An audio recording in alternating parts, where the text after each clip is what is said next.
might take a minute or two for her. Okay.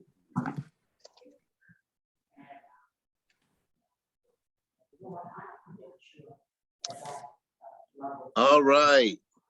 We will get rock and rolling. So somebody's not muted. There we go. Hey, everybody. So today we're very fortunate. We have a mortgage rock star, Wade Betts. And Wade, so I was looking at your profile. Are you in Arizona or are you in Texas? So I'm in Texas. My corporate office is based in Arizona, but I've never been there, honestly. Oh, okay. So. It's dry. Yeah, exactly. I've been to Arizona, but never to the corporate office. In fact, I was working at my company for over a year before I met any other employee because we're all Okay. remote. Yeah, exactly. Yeah, I get it. So, okay, Wade. So tell us a little bit about yourself and how you got started. So Wade Betts, born and raised in New Orleans, moved to Dallas to go to SMU for college, got an economics degree there, knew that I wanted to be in real estate, but that's a pretty broad topic. And at the time, jobs were not plentiful. So you kind of fall into whatever you can. And the very, very condensed version of this story is my girlfriend, now wife, went to an event, a party that met somebody that was in real estate that told her about an event that I should attend to. And one thing led to another. And like, I ended up sitting down with a headhunter who didn't have anything for me, but he had literally just refinanced his mortgage with a gentleman like the week before who said, hey, we're looking to hire green talent. If you run into anybody looking to get into the industry, let me know. And here we are. So I interviewed with that man. From when my wife went to that first event to when I got hired was at least 11 months. So it was following one domino after the next. And that man that hired me was my mentor, still is, from the day that I started. He was my boss from the day that I started until 14 years later when I resigned and went to go on to my next adventure. So we're still friends to this day. So that's why all of you on this call are newbies. It is vital, in my opinion, that you have a good mentor like Stephen, who's a great leader, to bring people like me in to add value to you in your careers. So a mentor is not something that just needs to be one individual person. You need to collect mentors as you go throughout your life, whatever it is, whether it's business, finances, marriage, just got to collect those. Surround yourself with the people that elevate you, essentially. So I guess Stephen agrees so much he just walked off camera. No. I had basically the dishwasher going. I had to turn it off anyway, because I wanted to hear every word that you said. And I agree with you completely. So you have to think about like putting together an advisory team, even if it's just in your mind and not something so formal. But yeah, so right, a mentor as far as business goes, a mentor as far as managing your finances or whatever.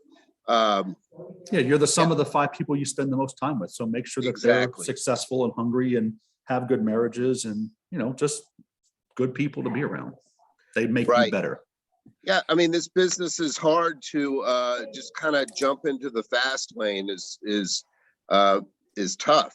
So Wade, so you right now, I Googled you, and you're closing it said something like $40 to $50 million. So you're very successful. So, but rewind the clock back 16 years. How did you get started with like your first 3 loans? So those are the hardest. I will tell you, if I could go back in time, I would do things differently. I thought that I needed to know the ins and outs of mortgages, what happens after they're sold in the secondary market. And the truth is, you just need to get the deal in the door. And then people like Stephen will help you skin it and cook it and put it on a silver platter and make you look good. So the team is what helps make you look good, but you're the hunter. So my first 3 deals I mean, I was going to industry events. That was back in 2006. So, I mean, like Fannie Mae was holding like auctions and stuff like that, and you can go and kind of meet people. I did open houses a lot. I still do open houses to this day. My coach encourages me to go to 4 open houses per weekend if I'm not closing 15 units a month or more. And just to be very transparent, right now it's slow. So I'm not doing 15 units a month right now. So he's encouraging me, i.e. get your butt out there and go do it, to get out and meet more people. It's a numbers game right now. We have to have more people coming in the top of our funnel to get the same output at the bottom. Absolutely. So, That's absolutely true. Yeah. So you talk about going to open houses. Is it kind of a pop-in where you kind of catch the agent and chit chat? Yeah, I mean, I've done this a couple of different ways. One of my favorite is literally get the family in the car, wife and 2 kids. I feel it's a lot less threatening because most of the agents are female and they don't want to see a single man walking up to the house to where it could be empty. I know that open houses are not empty right now. It's like a feeding frenzy, but I'm still conscious of their comfort level. So I would usually get my wife and kids. The kids would run in and I look at the house. My wife would compliment it. I would have a 2-3 minute conversation with the agent, nothing fancy. I'm not there to step on their prospecting time. The second you make it about you, I feel like you're playing from behind at that point. Compliment the agent. Wow, it's a beautiful home.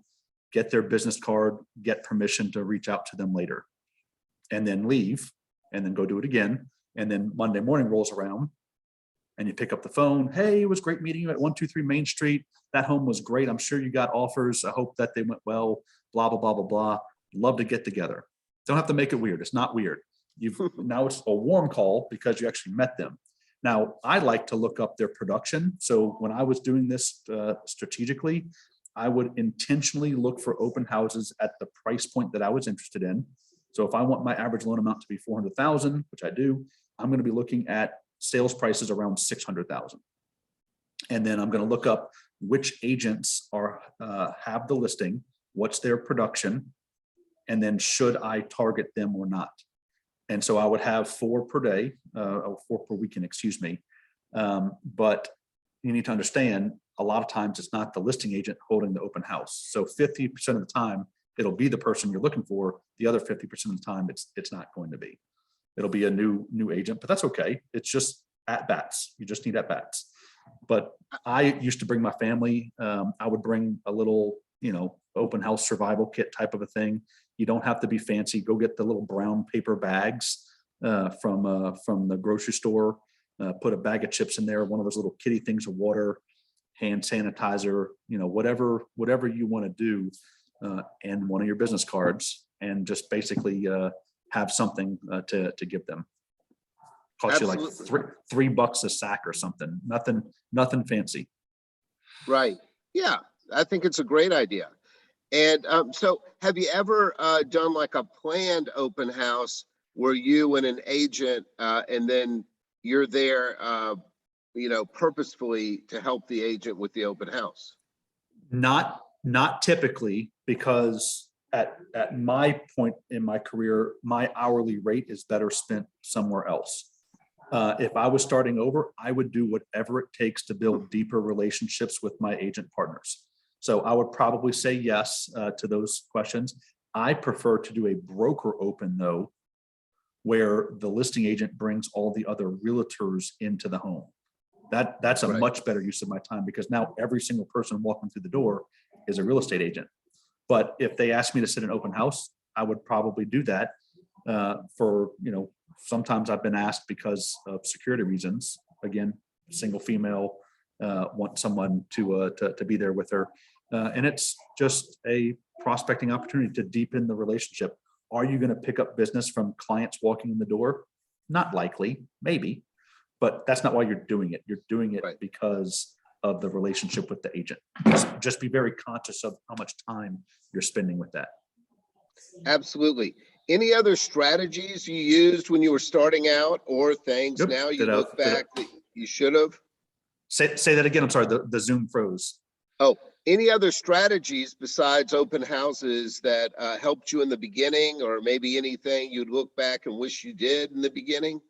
Yeah, so the strategy that I used in the very beginning, which I used for years, which was very successful, is I would pick 10 realtors per month.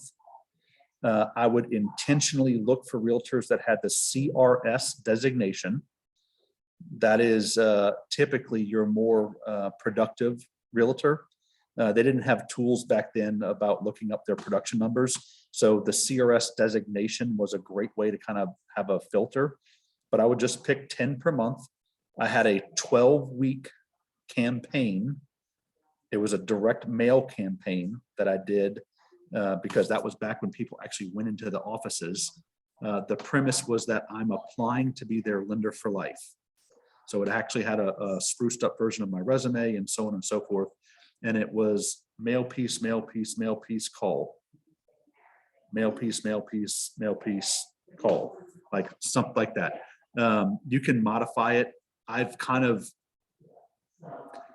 adjusted that for the modern era where it's mostly video, email, and or text. No direct mail. No direct mail. If you have an Amazon Prime membership, which I think most people do, there's a way that you can send someone a gift without having their address. They have to redeem the gift. So if you're going to be gifting anything, like I would usually do like a book, like I'm a big fan of the 7 Levels of Communication book. So you can send it to them without even having their home address. So just there's lots of things that you can do that don't involve physically mailing someone a piece of mail that they're never going to go into the brokerage to get. So just modify it to the time. My point is though, have a system, have a list, and then work that list. Of the 10 that I had in that list every single month, I would have appointments with anywhere from 1 to 7 of those.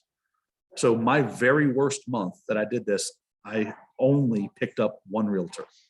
Okay, that's terrific. Right. So you would have like you get together with coffee or something? Always coffee, never ever lunch until you're in a relationship with people. We're not Meals on Wheels. Okay, I'll buy you water or coffee.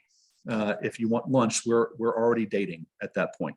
Right, and also it's too big of a time commitment for agents. Yeah, you know, that's true. Yeah, a lunch date, so to speak, is with travel time an hour and a half minimum. Where they're right. So in their mind, whether it is or not, they're thinking coffee 30 minutes. Right. That's exactly right. So I only meet for lunch with existing partners. Sure. I got it. Well, those are terrific ideas. So I see your t-shirt and also on your website, it says something about veterans. Yep. So is this an affinity group that you're trying to go after, or tell us about it? So I feel like the veteran community gets targeted and taken advantage of in real estate in general. It really upsets me with the agent community about how they view VA mortgages. It really upsets me how poorly a lot of these big nationally branded VA friendly lenders handle things as well. A lot of veterans get taken advantage of with the pricing. I got sick and tired of seeing how they're treated, frankly. So I wanted to do more, but doing more for the veteran community can't just mean, cashing more of their commission checks. You have to get involved on a personal level as well. So all of my charity work is in the veteran community. I got involved with Michael Fisher's Veteran Mortgage Advisor group. That's a fantastic training organization. Before I met Fish, I had done hundreds of VA mortgages in my career. And I was very surprised once I actually read the 26-7 about how much I didn't know. And I was shocked that I hadn't ruined some veteran's life up until that point, like literally shocked. And then I was like, oh my God, if someone like me feels that way, and I've done hundreds of these and thousands of mortgages, how do you think the average, headset jockey in, one of these call centers feels when they might've been, delivering FedEx packages 2 months ago? They don't know.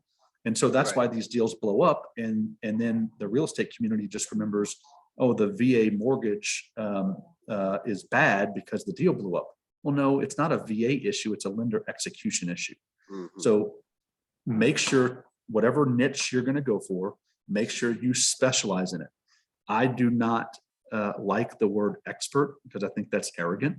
So I specialize in helping veterans. I have a Shining Star Hero program, which is basically my own version of Homes for Heroes, where I give back to the community heroes. So military, educators, first responders, and healthcare workers. So a friend of So mine I out in saw that. California. I Yeah. saw that on your website. I thought it was really interesting. So is this something you personally do, or is this a Fannie Mae program? Just me And personally. okay, and so so I guess there's not a compliance issue because you it's available for all the people in those groups. Is that the reason? That is exactly correct. So any Okay. compliance attorney watching this, the fact is, if you're going to have any kind of incentive, you have to apply it uniformly. So the Right. veteran buying a $2 million property is getting their appraisal paid for just the same as a teacher that's buying a $100,000 home. Okay. You can't discriminate or do anything like that. If you're going to have the program, here's the parameters. Anyone that qualifies gets that discount. I think it's a great idea. Affinity groups can be, really terrific business, and helping veterans is so awesome because you're right. A lot of times, first of all, the VA loan is the best mortgage available. And I think I read that something like 80% of veterans never use their VA eligibility. Is it something like that? It's not quite that high, but it's a shockingly high number. Yeah, more than Shockingly high half. number. More than half never use their VA eligibility, Yeah, which and even worse, their loan officer never mentioned it. Right. What's the statistic? Fish would kill me if I didn't know this off the top of my head. I think it's like 33% have never heard of the VA mortgage, never heard of Wow. it. 33%, 46% said that their lender never mentioned it. Shame on us. right. Shame on us. At least the loan application asked the question now, but up until very recently, that wasn't a thing. So one of the main questions that you need to ask everyone, are you or your spouse a veteran? Right. Because if they might be a surviving spouse, they might have a spouse that is not going to be on the mortgage. They weren't planning on that. There could be any number of things that you learn from that question. So Right. are you or your spouse a veteran? Are you entitled to any disability from the VA? That's another very important question. Not are you disabled or what percent disability do you have, but are you entitled to disability? The reason being, if they're entitled but haven't filed yet, if they can file the claim prior to the purchase date and the claim is subsequently approved after closing, they get refunded their VA funding fee. They get a check for thousands of dollars, all because you encourage them to do the proper thing ahead of time. That's So, incredible. exactly. And then the third one is, do you have a certificate of eligibility? Which please never ever send a pre-approval letter on a veteran without having that certificate of eligibility in your hand. If Right. you do not have it in your hand, do not send the letter. Like I've sat on those for like over a week waiting for the VA to get me the COE.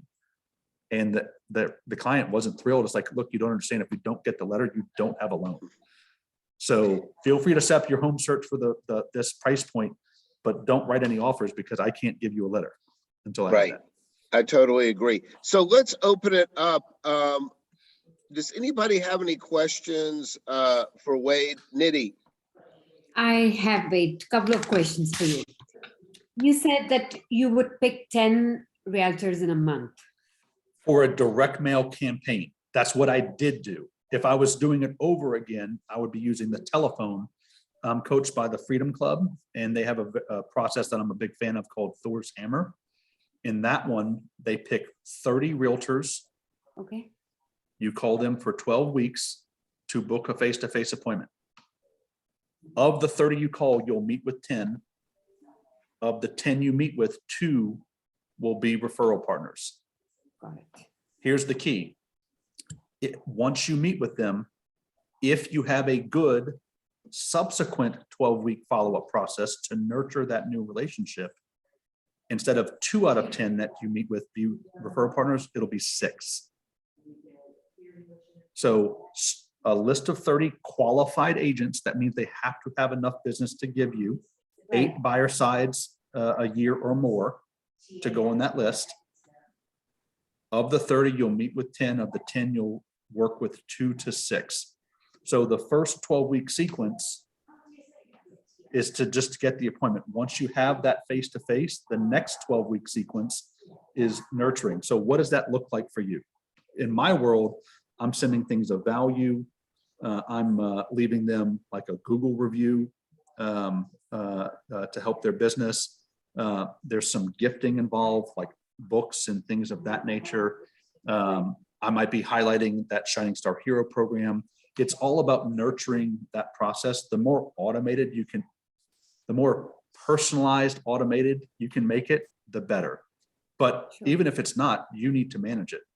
So that's where I would be spending most of my time, is calling agents, meeting agents Monday through Friday. I don't know about y'all's area if there's a lot of new construction, but Fridays and Saturdays, maybe go look at new homes, and then Sundays, maybe go pop into 4 open houses.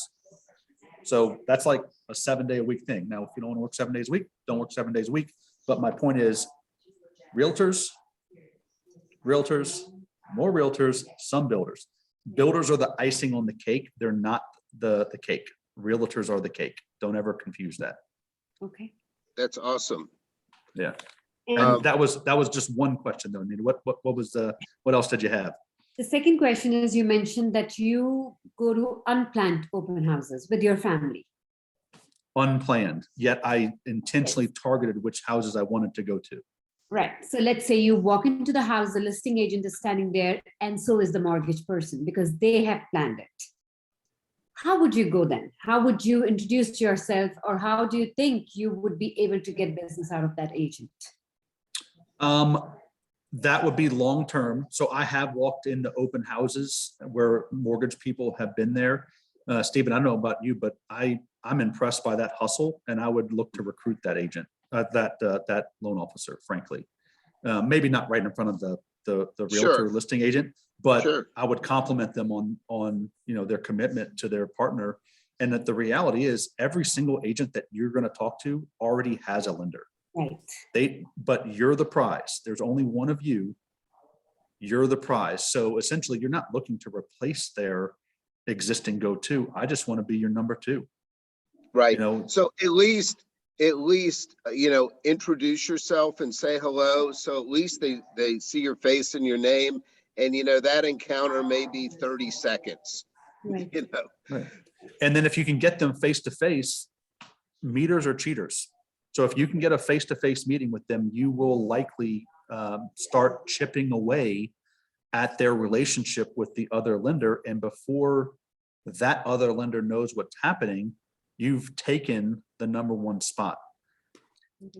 So meters or cheaters have good follow-up systems. Sure. If you're not following up with your agents, they're someone else's prospects. Same thing with your clients. After closing, if you don't have a good post-closing system in place, they're not your clients anymore. They're someone else's prospects. They're going to end up in Quicken's funnel, and you'll never see them again. Right. Yes. Thank you. Does Yeah, no anybody problem. have any other questions for Wade? I want to be respectful of his time.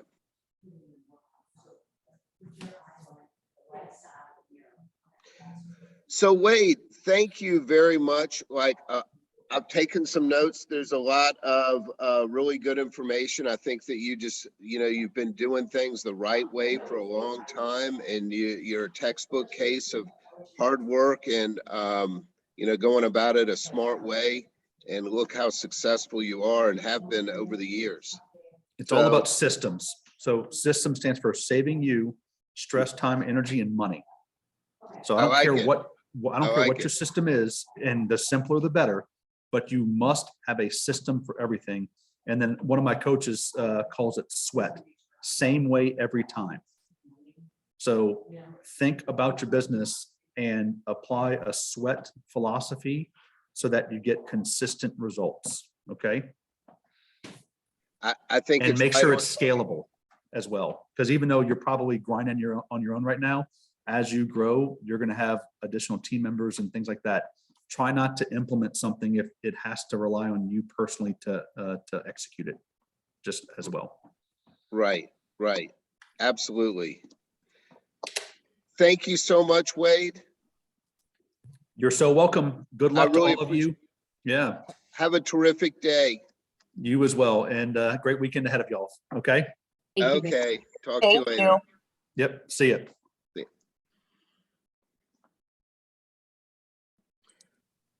All right.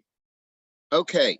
So we got a lot of stuff to do. I hope it didn't sound like I was rushing him, because I do appreciate his time.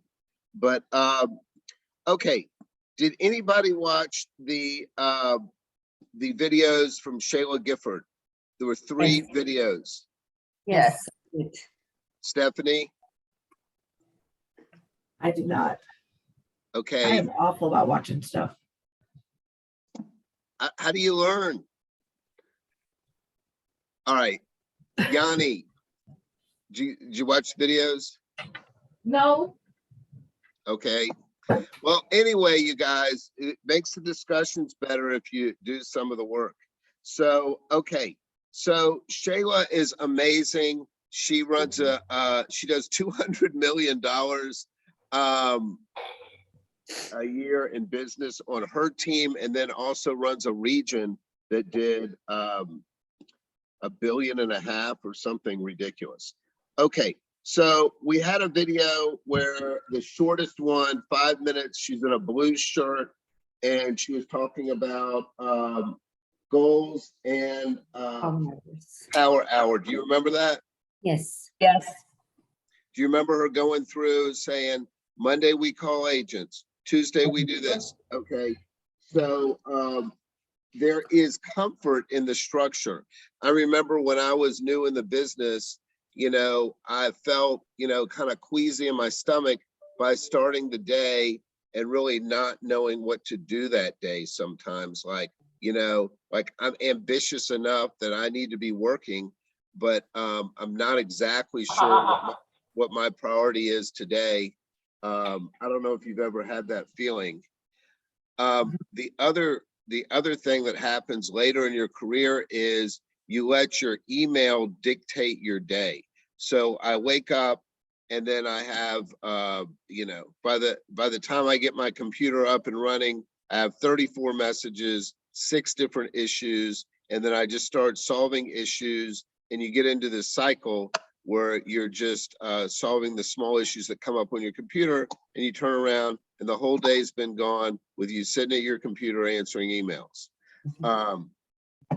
So you really have, the way that you get away from that is you have to time block and you have to schedule those things. And we're going to talk about our power hour later, but I wanted you to see her endorsement of the idea. Okay, there's comfort in the structure. It sounds like, you know, a lot of people became an originator because they can control their schedule, but you'll actually have less stress if you have things scheduled on your calendar, you know, all through the day, realizing that times are going to get screwed up and things are going to have to move around, but at least starting the day with your day scheduled, I think is a comfort. Okay, so then the next one was about 18 minutes. She was in a blue dress and she was talking about bringing value to agents. Did you see that? So Lauren, so what were the things she was talking about? There's 3 things that agents want. I mean, I don't remember the 3 specifically, but I know she talked about making sure that your realtor is treated as your client just as much as the actual client is, because they want to be updated and kept in the loop, and you know, they want to know what's going on. Yeah. They don't like to be a fool. Yeah. And they don't want to be surprised. They don't want to look stupid. Yes. Right. So there was there's this old expression that people expect problems, but they don't expect surprises. So, we have a lot of opportunity to screw things up. Plus, in our business, shit happens like every day. There's this deal that Patty's working and it just gets more bizarre. I mean, it could be like one of those reality shows. So you just never know. So she talked about, Laura, did you see the video? Okay, so tell me something that she brought home. Do you remember the 3 things she said that agents want? I remember she discussed what agents don't want. And I Okay. think that's what Nitty and Lauren were talking about. And she said they don't want to look like a fool. They don't want to lose their commissions. They don't want to lose referral opportunities and have you be a waste of their time. Yes, that is actually from the other video, but absolutely. No, that's absolutely terrific. Those are terrific points.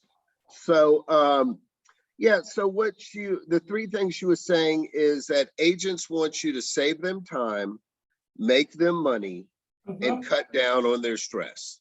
So those are the things. So we talk about, and I'm probably do this as well, but I know that mentors, and when you go through training, they say, lead with value.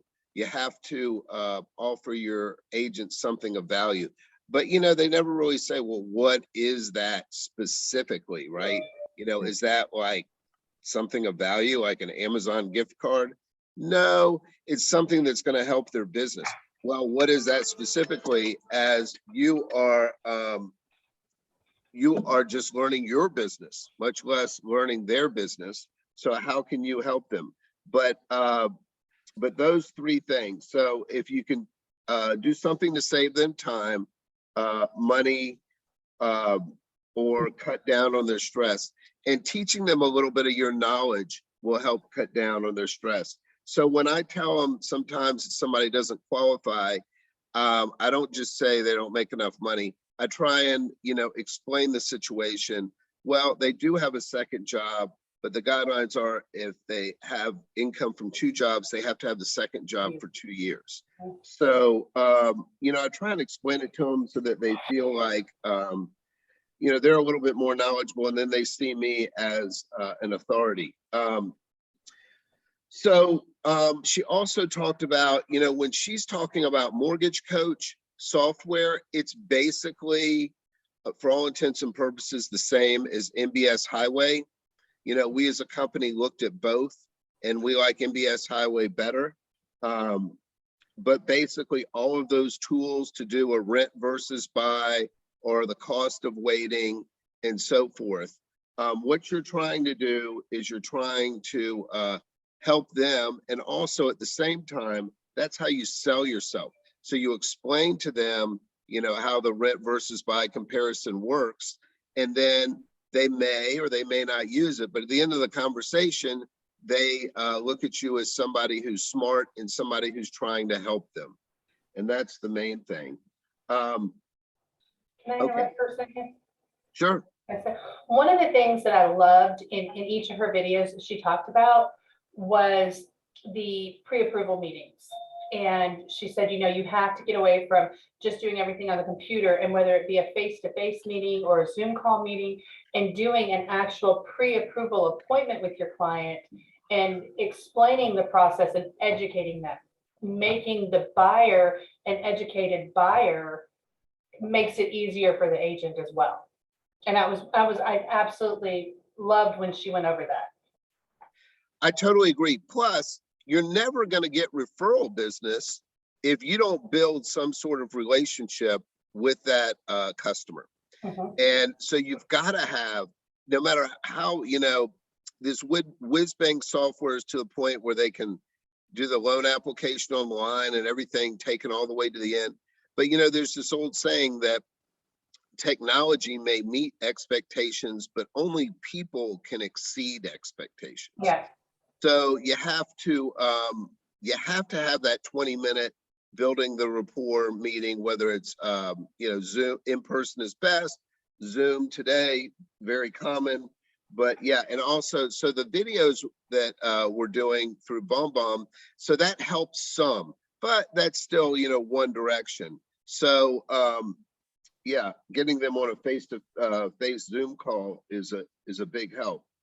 Okay, the agents, like we talked about, they don't want to look like a fool, so they want to know. And agents, they're just not very knowledgeable. So it's not like, you have to be like this professor of mortgages. Okay, they know like nothing. So they're going to appreciate any knowledge that you can give them. And right now, one thing that she said is there's fewer transactions being done. Now, a lot of agents will have a pretty good year. A lot of agents I know have gone from an average deal of 350 to an average deal of 550 in like 2 years. So just because of the sales price, their commissions increased 40%. But no doubt, the number of buyers and transactions that they do has gone down 40%. So each paycheck is so important to them, even more so than it has been before. So you've got to present that feeling of, we're going to make sure that this closes. They're also very concerned about protecting their reputation. And one thing that I do is when a borrower calls you and they say that they're working with somebody, if they say, oh, yes, Laura Reed gave me your name and Laura's the real estate agent, then I'm going to say, oh, that's terrific. I'm so happy you're working with Laura because she's really terrific, or something like that. And then you would not believe it, but a lot of times it gets back to the agent and they say, oh yeah, Stephen said you were really terrific. And that's like winning 1,000,000 brownie points to hear from somebody else that somebody said that you were really good. So the first time they mention that they have an agent or who their agent is, then say that you know them and that they're terrific and that you can make a little connection. Oh, she's an expert with East Cobb. I'm so glad you're working with her, or something like that. So yeah, anything else? So we jumped over and then we had the video where she's in kind of a black dress, and then anything that you remember from that. Now, of course, they were trying to sell Mortgage Coach, which is exactly the same. And then they do what's called a TCA, total cost analysis, but it's exactly the same that Barry Habib offers, where you can do loan side-by-side comparisons and so forth. You have to balance that. So I use those tools. If I'm working with an engineer type that want to see those numbers, then I send that to them. Some people, it's just too overwhelming. They'll get into this analysis paralysis of whether, should I pay for, $2,000 for discount points and save $11 a month, and they'll do this huge analysis. And, some people love that. And some people are like, just tell me what I need to do, So you have to kind of weigh that in your head. But the thing about those tools, so here's the thing about those tools that Barry Habib has. So it's kind of rare that I use them with a customer, even though I think they're terrific. It's maybe a 1 out of 10 shot, but it's about an 8 out of 10 shot that I'm going to use that to show to a real estate agent, because, there again, it's teaching them and also showing them we care about their business, giving them strategy that adds value. So when they can show a borrower that offering over the list price is not so bad, that they catch up with their equity quick or whatever, they're gonna remember that you did that, may even call you to ask you for a printout. That cost of waiting one is very, very powerful too. Yeah, the cost of waiting, I wanted to say that I have an agent who had said that a lot of her clients are thinking about waiting because of inflated home prices, and they would rather just rent and all of this. And I'm like, well, if you can get any of their information and, either send them to me or give me some idea of like what they're looking at for renting versus this, I can really show you how that's not, like, give you a tool so you can show them that it's better if they purchase. So when you look at the money that people lost by not buying just 12 months ago, 12 months ago, real estate's gone up, they said 18% in the last 12 months. And then interest rates have gone from 3s to 5. I mean, the difference in cost, Shayla said in one example, it was like $100,000 on a 550 purchase or something like that. So, you know, you don't want to be a smarty and say, well, how'd that work out for you last year? But the thing is, and they're going to say, well, yeah, but now it's at the high point. But then people said that last year when we came off an 11% appreciation year, they said, well, now it's at the high point. They didn't even know it was going to accelerate and go up even more. So, so really the best time to buy is always now, because you're jumping on that, you got to jump on that train, because another thing is most Americans, the majority of their wealth when they get older is equity in their home. You know, older people that have their homes paid for, a lot of times that is the majority of their net worth right there. So, you know, the earlier you get started on that, the better. Okay, any other questions about Shayla or her videos? Okay, so let's go right into now. So we've been talking for 3 weeks about our power hours, and I made you a deal. I said, if you start on this now, then through April, you don't even have to do an hour. You just have to do 20 minutes. So who started on that? Okay, so tell me, just rattle it off. What do you do Monday, Tuesday, Wednesday? What do you do? Are you talking to me? Yes, I am. Okay. Well, I wasn't the only one to raise my hand, so I just want to make sure. So Mondays, I do my Monday Mortgage Minute video and then call new agents. Tuesdays are my TBD Tuesdays. So I call my TBDs to see if there's anything else that they need. Wednesdays are status calls to agents that I'm working with. You know, let them know like, hey, the appraisal's been scheduled for Friday, you know, anything like that. See if there's anything that they need to talk about. Thursday is to check in with past customers or send out like handwritten notes or send them something for, you know, pay attention to their purchase anniversaries. So I can send them something and say, you know, hey, congratulations, you've been in here for a year. And then Friday are call my A+ agents. So I can let them know that I'll be here for the weekend, do pre-quals, anything that they need, they can contact me. Okay, you get an A for the day. So what time are you doing those? I do mine usually between 10 and 11. Perfect. Laura, what are you doing? I'm just following up with agents. I don't have a set day, and that's probably my downfall, because you said something about this earlier with the time blocking, and I have a big problem with being proactive or reactive instead of proactive. So I, you know, as downtime, then I follow up with TBDs and agents and, you know, what can I do for you and stuff like that. So I don't have a specific hour daily that I do one thing. I scatter it throughout the week. Okay, but so what you're telling me is the way you used to do it. So, but next week, I'm going to call on you and you're going to go right through the list, Monday, Tuesday, Wednesday, Thursday, right? I will do that. Yep. Okay. Nidhi, what are you doing? Okay, so I have the treat. Monday, my first job is to make sure what topic I'll talk on Wednesday. So I make a video on that. And then I call 5 realtors on Monday that I've already worked with or working with. Then Tuesday, I'm calling all the pre-approval people I have, whether they have bought the home or what's going on, if I can be of any help. And I also remind them every week that I do call your listing agent every time you put an offer to make your offer strong. Then Wednesday, I'm doing the call and I've just started doing it. I'm trying to get the Facebook leads to see if I can do something on my own and see if I can do something. Thursday, I'm calling all the realtors, telling them that I am working over the weekend, day or night, they can call me. And then Friday, I'm just touch basing with the past borrowers that I have worked with. If they Okay, have, and what's your time spot? I'm working from 11 to 12. Excellent. All right, that's great. Yanni, tell me what you're doing or tell me what you think you're gonna start doing. So, oh crap. I'm sorry. So, oh my sorry.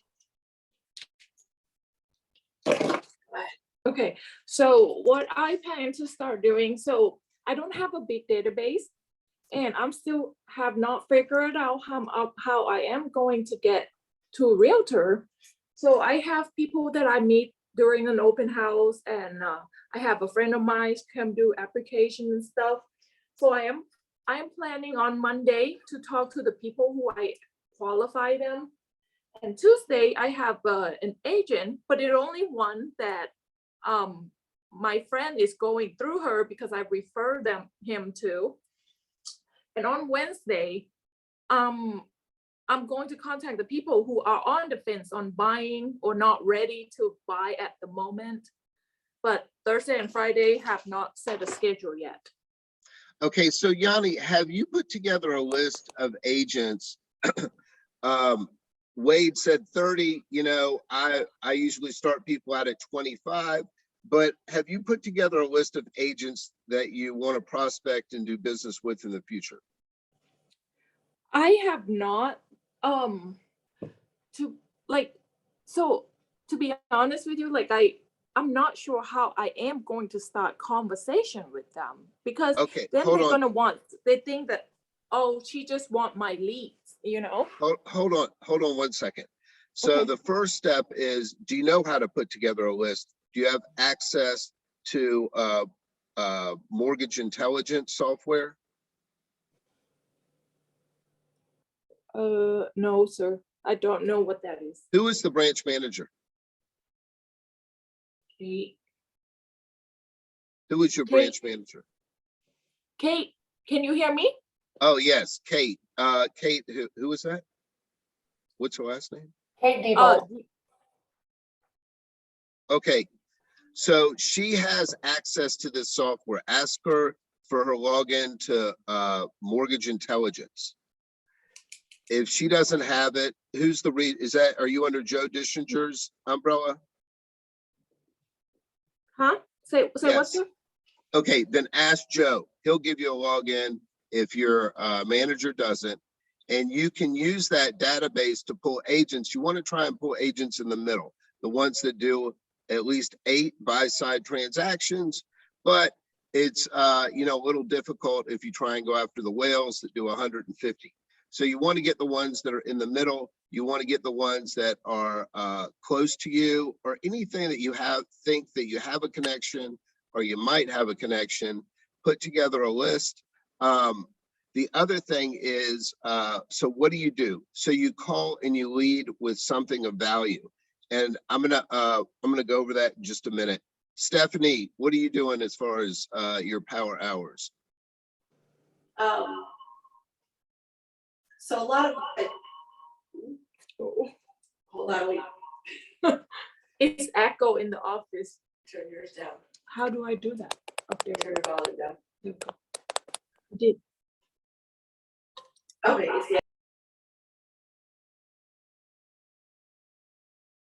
Okay, now you're muted. Now you're muted. Now I can't hear you at all. Is that better? Yes, perfect. Okay, sorry, we're in the same office, so it makes a big echo. Okay, so a lot of my stuff during the week, because I still process, it's hard for me to take hours out during the daytime. So a lot of times I'll meet with some of the agents that I've reached out to. I meet with them at, I either call them or talk to them at night. Some of the new agents that I'm reaching out to, because I've met up with them on the soccer fields with my grandkids or things of that nature. So that's where I'm reaching out to them. I also, this Thursday, Yanni and I actually did a sponsor of a car class. So we got names and things for agents that we're getting ready. That matter of fact, I just got them put into our top of mind. So we'll have those to reach out to. So because I am still working as a full-time processor, I'm juggling my schedule a lot to make sure that I get my regular work done too. So I totally get it and I empathize with you, but the truth is, to be successful, you're going to need to have more structure. And it's good that you're doing these prospecting events and so forth, but it's too loosey-goosey.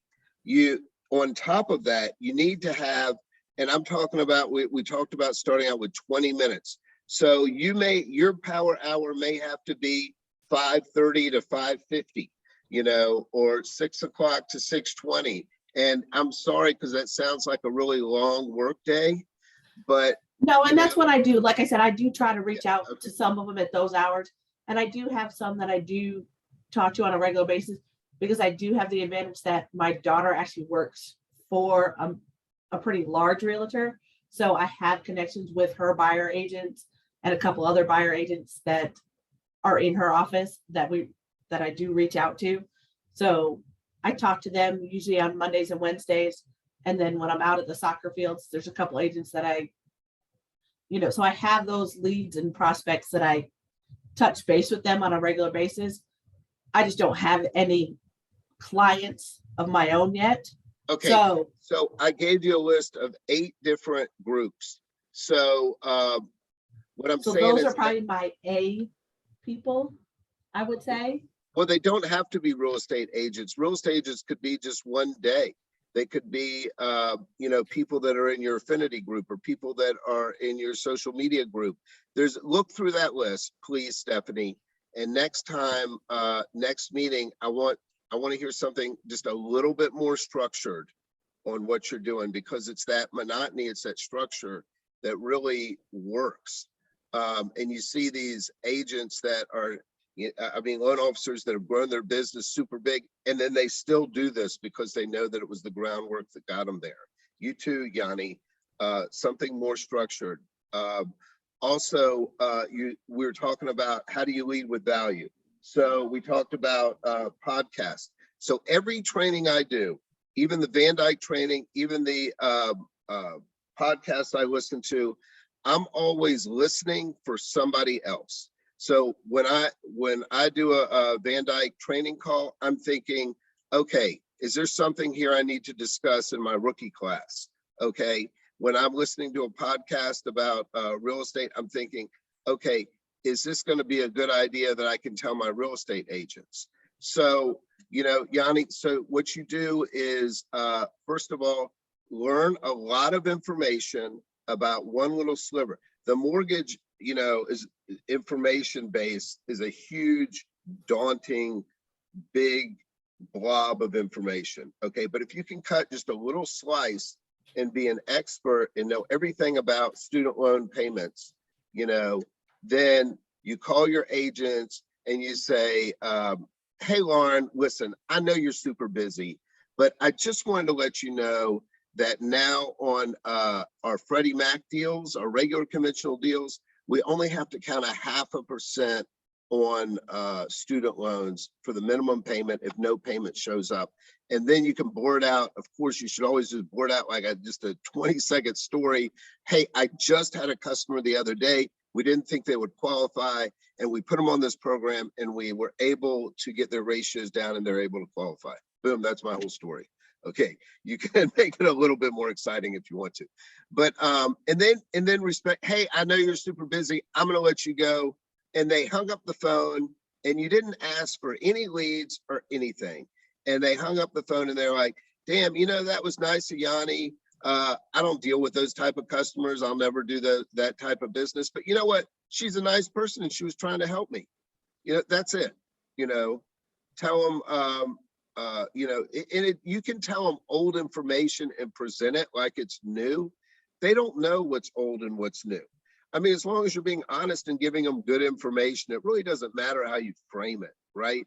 So you can tell them that, hey, listen, don't be afraid of VA loans, because now if the appraisal comes in short, the appraisers call us and we're able to talk to them ahead of time. I can't even do that on conventional loans. And they'll be like, damn, I didn't know that. Yeah. Hey, listen, I know you're busy, but I just want to let you know in case you ran into any VA customers this weekend, and let's touch base next week. Boom.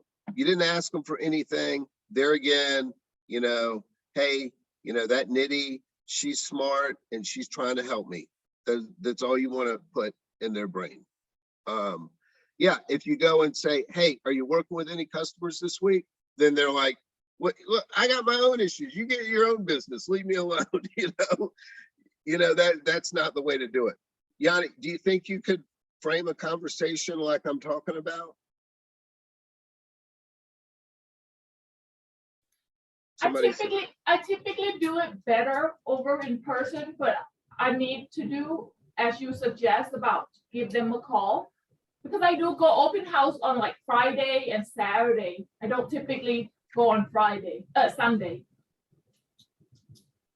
okay, so face-to-face and prospecting open houses, and yeah, that's part of the job. But I'm talking about for your power hours that I want you Oh, regimented, you know, and you were saying, I could call we talked about putting a list together, and you were saying, I could call these agents, but I don't know what to say. Well, now I'm telling you what to say and how to say it. yes, sir. Okay, so are you comfortable with calling these agents and giving them some little tidbits of good information? Yes. There you go. Okay, did anybody look at the Bombomb branding exercise? Did you actually do it? Yes, I did it. Yes. Okay, Nidhi gets an A for the day. So no, I thought it was pretty good. I mean, they keep it pretty simple. Right. And it showed you how when you're doing your videos to brand it. You know, Yanni, are you using video? I didn't use Bombomb. I make a video and send it to one of the lady that I met at the open house. She wanted to wait because she wanted the market to come down and the interest rate to go down. But then I sent her a video explain that, you know, if those come down, demand is going to increase even more than it already is. So, okay, so you are using video, you're just doing it with your camera and not Bombomb. So did Yes. you get a response? Did she say something like, thanks for the video or anything like that? No, I do not. Okay, that's okay. But listen, don't give up and try the free trial with Bombomb. Laura, welcome back. So are you using video? Not really, kind of. Did you try it for the 14-day free Bombomb? I have Bombomb. I have the subscription to Bombomb. And I think we talked about this before. And I know you said it doesn't matter that I don't like the way that I look on video. Everybody knows what I look like. But it's just getting over that fear for me to actually do it.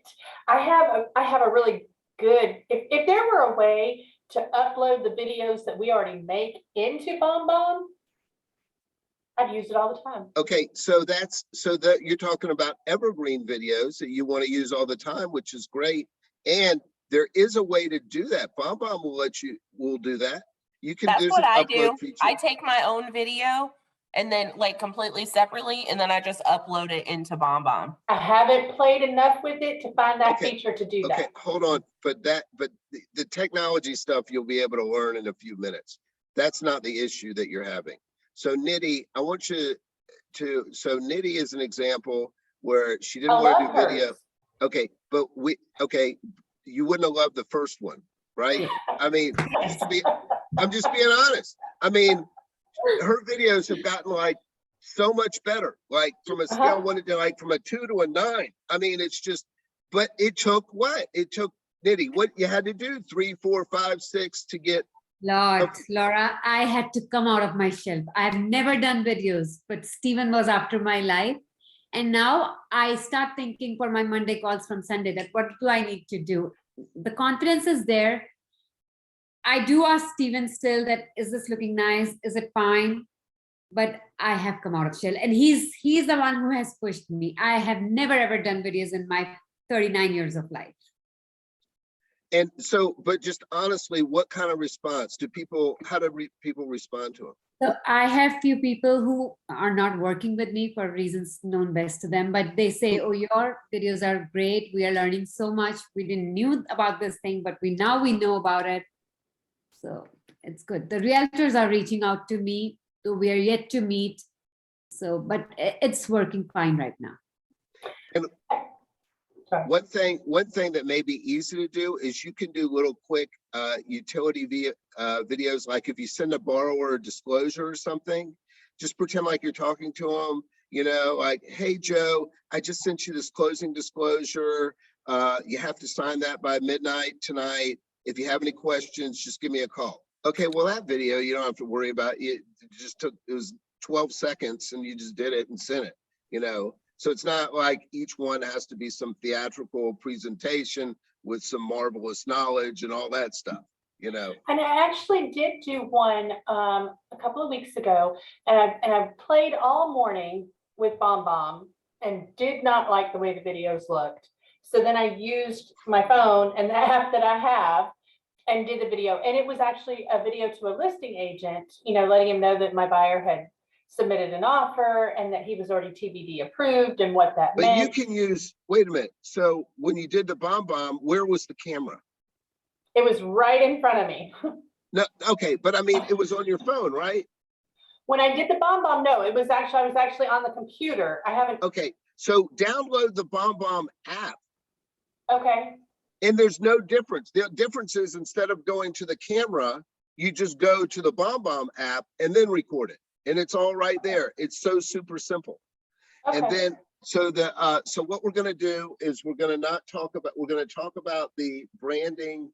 I want you to watch that one, and we're gonna talk about that more next time because it tells you a little bit about like to put a nice frame on it, or maybe your name and script in the corner, and you can do the colors you want if you want to do pink and blue, whatever you want, so that each one fires off and that they get immediate name recognition. They see that video, it's got the orange border on it, so I know it's from Nitty, and boom, you know, it's just part of So your and that's branding. from the actual phone app, because I'm not a fan of the desktop app.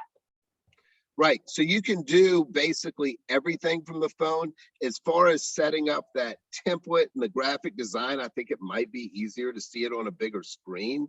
Okay. But once you get it set up, you can do everything from the phone. Okay. Yeah. I don't guess I So, realized there was a phone app. Stephanie, are you in on this too? The only thing that's keeping me from subscribing to Bonbon is the fact that I just don't have any clients and I just don't want to put out the money for it because I just don't have the money coming in other than, Talk to you know. talk to your branch manager about that. Maybe they'll cover the cost. I don't know. I'm not gonna spend somebody else. I'm not gonna spend somebody else's money, but you know, that maybe you could have that discussion. Okay. So okay, we're gonna talk more about that branding video because I want to actually see it next time. Okay, we are ready for 10 questions. Are you ready? Yes. Yes. Okay, this is a tough one right from the beginning. Give me 3 ways that you can add value to a real estate agent, and I'm talking about specific.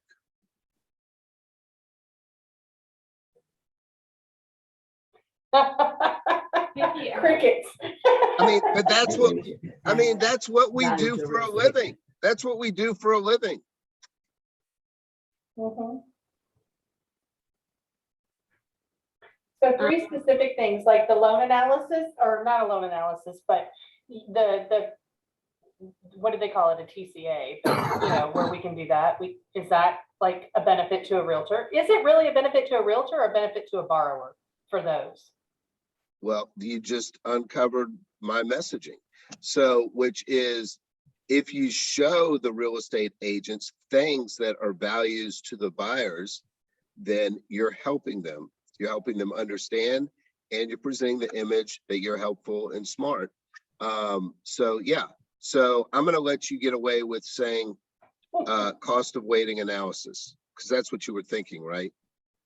You could show the agent the cost of waiting analysis. That would be one thing that would add value. Give me something else.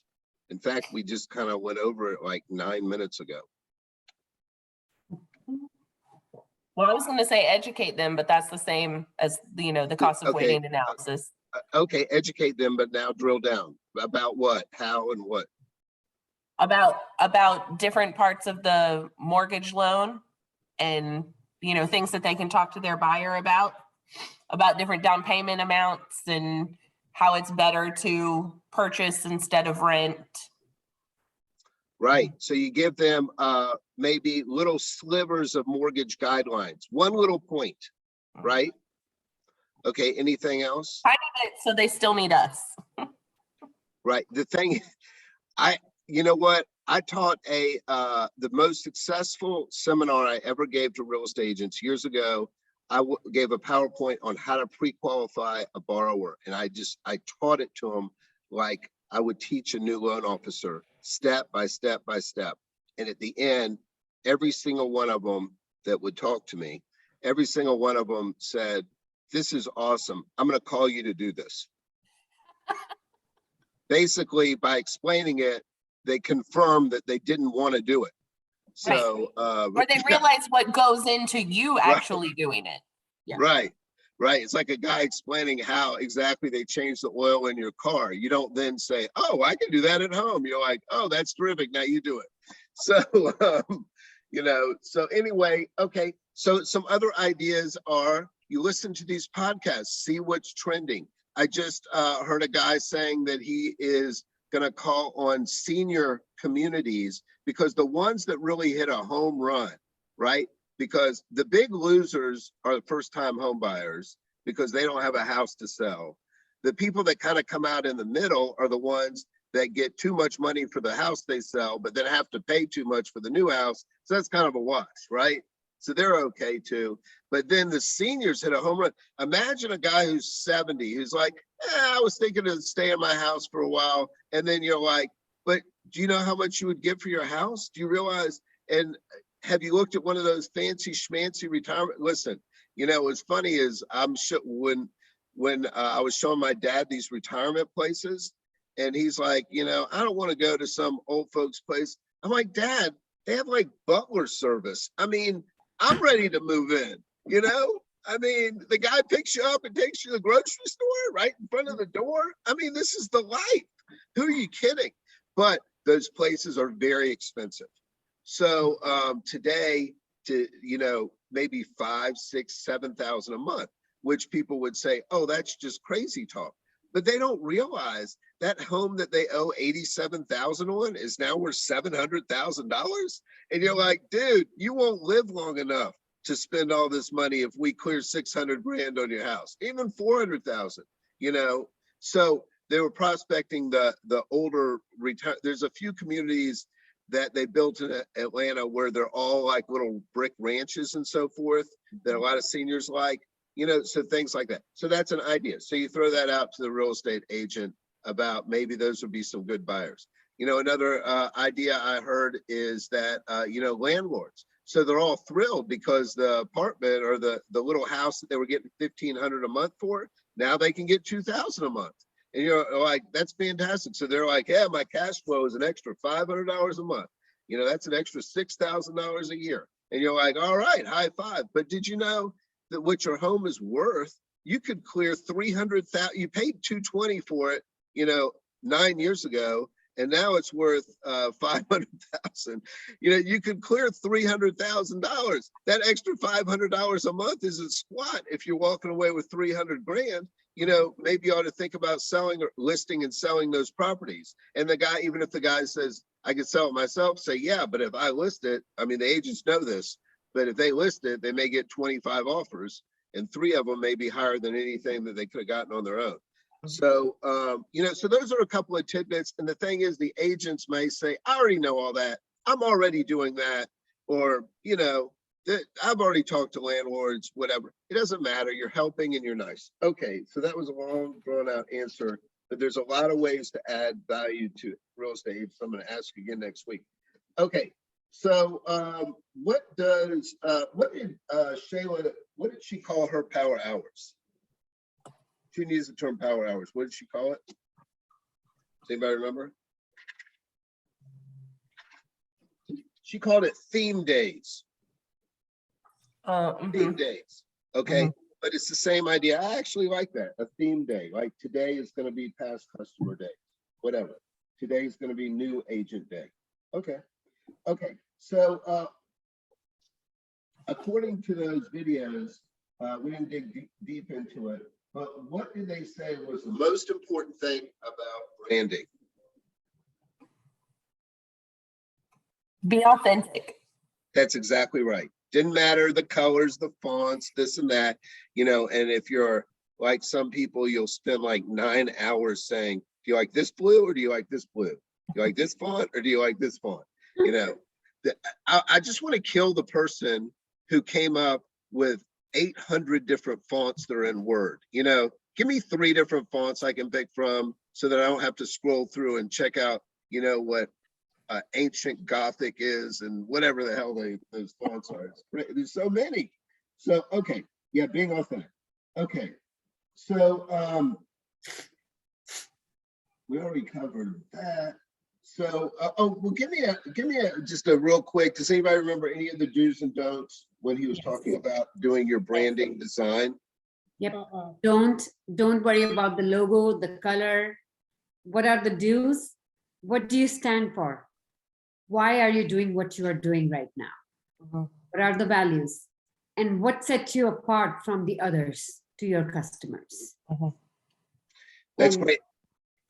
And one little pragmatic point that they mentioned is you don't want to use that medium blue color because that's what, you know, people use for a hot link.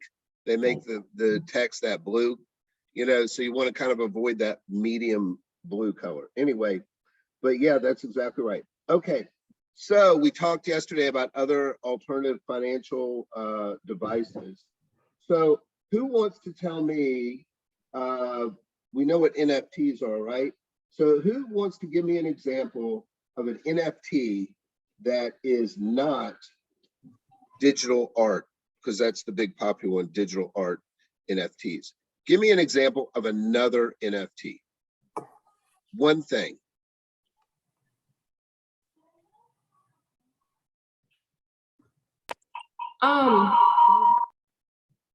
What I heard like not long ago that like the first post of like the Twitter that someone will like play with it become part of the NFT. I know it's not like art, but it can be like post that that kind of like apparently people think is valuable.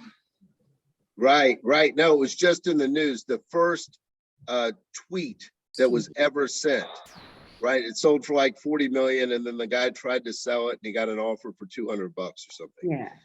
So can show you, the risk in investing in them. But no, you're absolutely right. But NFTs can be anything. It can be a manuscript.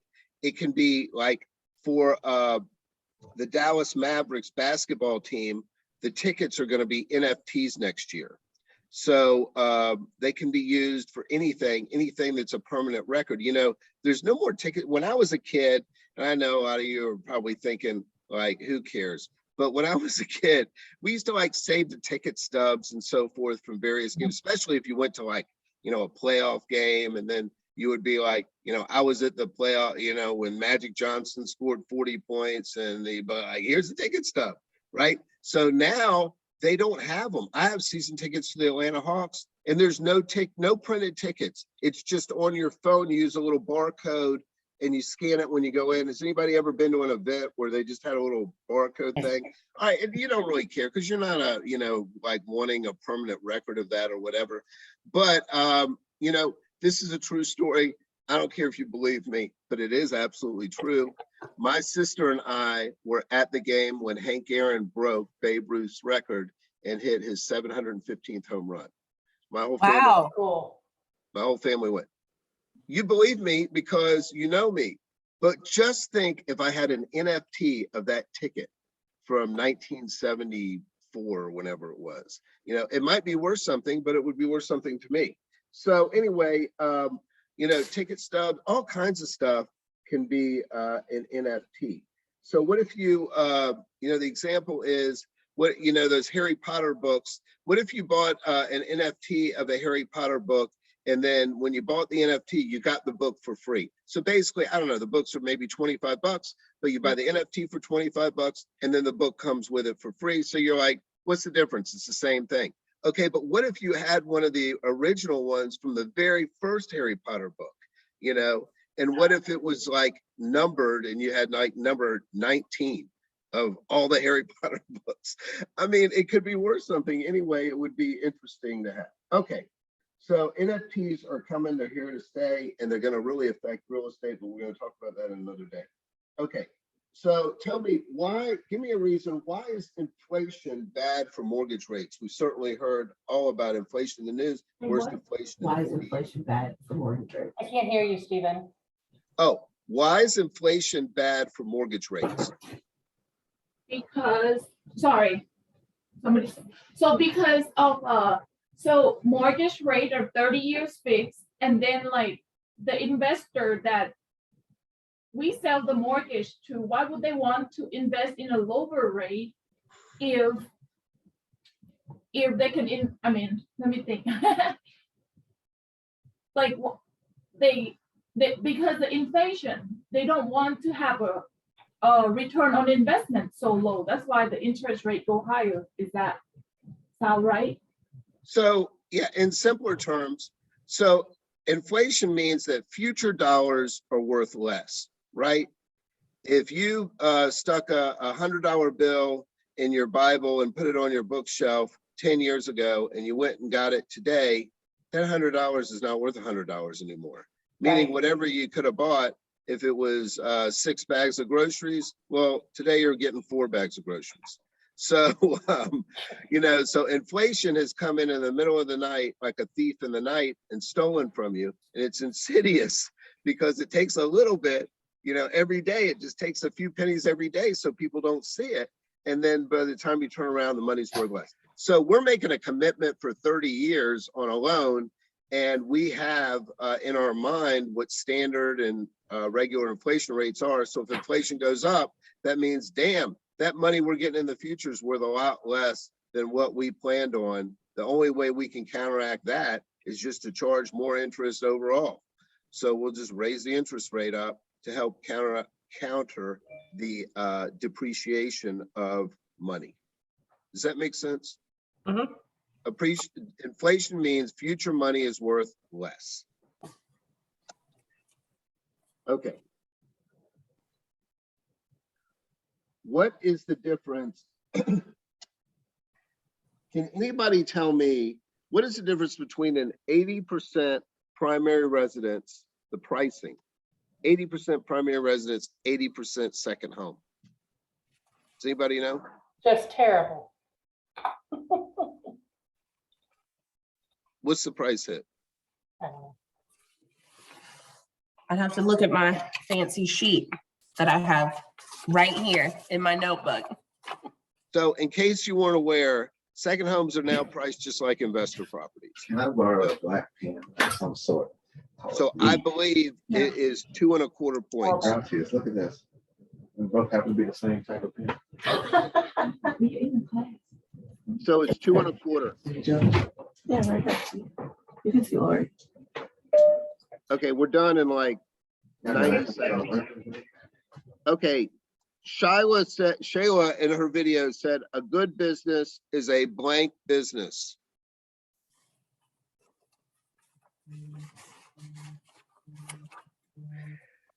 She said a good business is a boring business.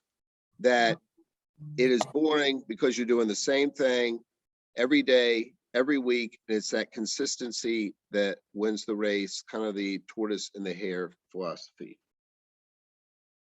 Okay.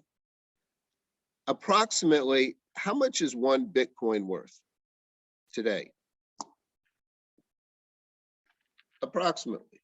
Make a guess. Laura, make a guess. What's 1 Bitcoin? 43,000. Who said that? Yanni. Oh, Yanni said 43,000. So it's a little bit less. I just checked. It's like 40,000. But yeah, 1 Bitcoin is $40,000. So I mean, you don't have to keep track of the price of Bitcoin, but at least kind of know that that's a thing and that that's a lot of money. Okay, last question. Give me 3 ways that a condo is different as far as getting a mortgage. A condo is different than a fee simple property. Doesn't a condo has to be warrantable? What about a fee simple property? No, you're right. You're right. Fee simple, everything's warrantable. So yes, that's one. Go It ahead, has to be approved. spout them out. What else? It has to be approved. You have to get condo approval, right? You don't have to do that with a house. What else? You have to have an extra review. The condo approval. Yeah. Oh, okay. Yes. No, I All don't do right. condos. What else? What else is different? There's a pricing hit if they put down less than 25%. Typically, there's a higher HOA fee that could affect qualifying. Sometimes there is an initiation fee, which I have seen that can be upwards of $1,000, which is just a total ripoff, but it's there. Could affect your cash at closing if they find a condo. Right? Y'all don't have condos? Not really. Oh, okay. We have few. I mean, there's very, very, very, very little up here for us. Does a condo have to be attached? No, No. That's right. Detached condos have easier underwriting guidelines. Just so you know, we're not going to get into the details, but if it's a detached condo, it is easier. Okay, that is a wrap. Anybody have any questions? time blocking. How are we gonna have, is that gonna be something for next week? Do we need to set that aside? I know you mentioned it, but like I said, the being proactive versus reactive, that's I think a big thing for all of us in this industry. Right. So when you were talking about your power hours, you were telling me the things that you were doing, which was terrific, but then you said you don't really have a time slot. It's hard for me to actually commit to, to time blocking, and I've always been more reactive than proactive. I know, but what you're going to find is it's actually going to improve your stress level. So the first baby step is I want you to block out 20 minutes a day. And next time we talk, I'm going to ask you, what is your time slot? And you're going to tell me what it is. If it has to be after work, that's fine.